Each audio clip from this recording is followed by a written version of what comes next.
سلام بچه ها، چطوری؟ درسان هستم. اومدم با یه ویدیو دیگه. بچه ها اومدیم امروز با آموزش گلد و دایمند کردن کانها در خدمتتون هستم. بچه ها ازم که میگه خیلی خب بریم سراغ آموزش. بچه اول این یه توضیح کوچوکی بدم که گلد کردن دیل با یو اس اس کمی تفاوت داره، یعنی مرحلهاش فرق داره. و خلاصه بریم. خب بچه ها اولین مرحله اینه که شما باید 400 تا کیل بگیرید. 400 تا کیل ساده، فرق نمیکنه. بچه آموزش بعد اینه که شما 75 را باید به صورت هیپ فایر کیل بگیرید. هیپ فایر همینه که شما نباید ایم بگیرید.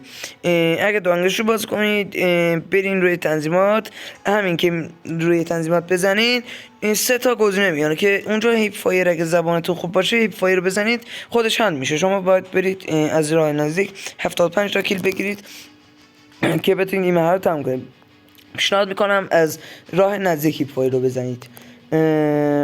بچه آموزش بعد اینه که شما 45 تا کیل از راه دور بگیرید. خب بچه 200 تا کیل با فول اتچمنت، یعنی شما باید اصلا فرق نمیکنه یه دونه دو تا خلاصه اتچمنت، یه دونه اتچمنت بذارید یا 2 تا 3 تا میتونید اتچمنت بذارید.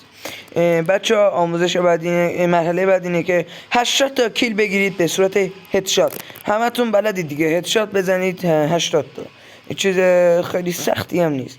آموزش مرحله بعدی هم اینه که هی صوتی میدم، خیلی معذرت میخوام. 60 تا کیل بگیرید به صورت اینکه اصلا یه دونه هم اتچمنت نداشته باشید رو کانتون. مثلا اینطوری باشه، ببینید من هیچی نذاشتم، اینطوری برید کیل بگیرید. خب بچه ها دایمند کردن باید شما کانتون رو فول گلد کرده باشید تا برید دایمند. حالا آموزش دایمند رو هم میدم. بچه ها ببینید رو دسته SMG ها من گلد کردم یو اس اس 9. شما باید رو هر بازی 10 تا کیل بگیرید. این کار رو 120 بار انجام میدی که من 143 بار انجام دادم. 43 بار از 120 تا 43 بار انجام دادم. در حال تلاشم که این کار رو بکنم، ولی خب متاسفانه موفقم نشدم. بچه‌ها ببینید من انفو رو گل کردم، نمیخوام آموزش انفو رو بدم، ولی دسته از سود رایفل میخوام بهتون آموزش بدم.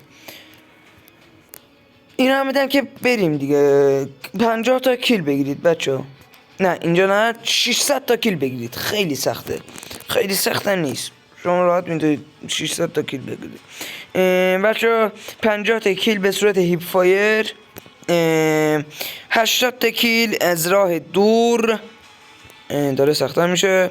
120 تا کیل به همراه 5 اتچمنت، یعنی شما باید رو کانتون 5 اتچمنت بشین و برید 125 تا کیل بگیرید. فرق نمیکنه از 5 تا بیشتر باشه ولی کمتر نباشه. 100 تا کیل به صورت هدشات بگیرید. خب 80 تا کیل هم بدون اتچمنت، یعنی اینطوری باشه. خب اینا که بلایی. خب بچه ها اینجا گلد کردن چطوره؟ دایمند کردن رو دسته سود رایفل شما باید 150 بار رو هر بازی 10 تا کیل بگیرید بچه ها، که من 61 بار انجام دادم که خیلی خوبه به نظرم. اسنایپر هم میگم که دیگه زیاد ویدیو طولانی نشه. من کدومو گلد نکردم خدایا، اصلا اینو.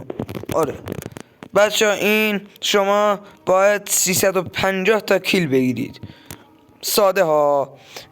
45 تا کیل فکر کنم از راه دور یا نشسته بزنید بچه ها.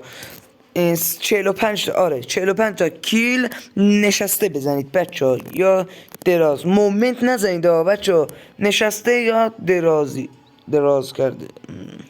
خیلی خوب.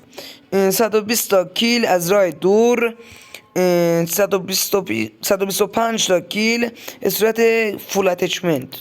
خب 50 تا کیل به همراه هدشات، 60 تا کیل بدون اتچمنت.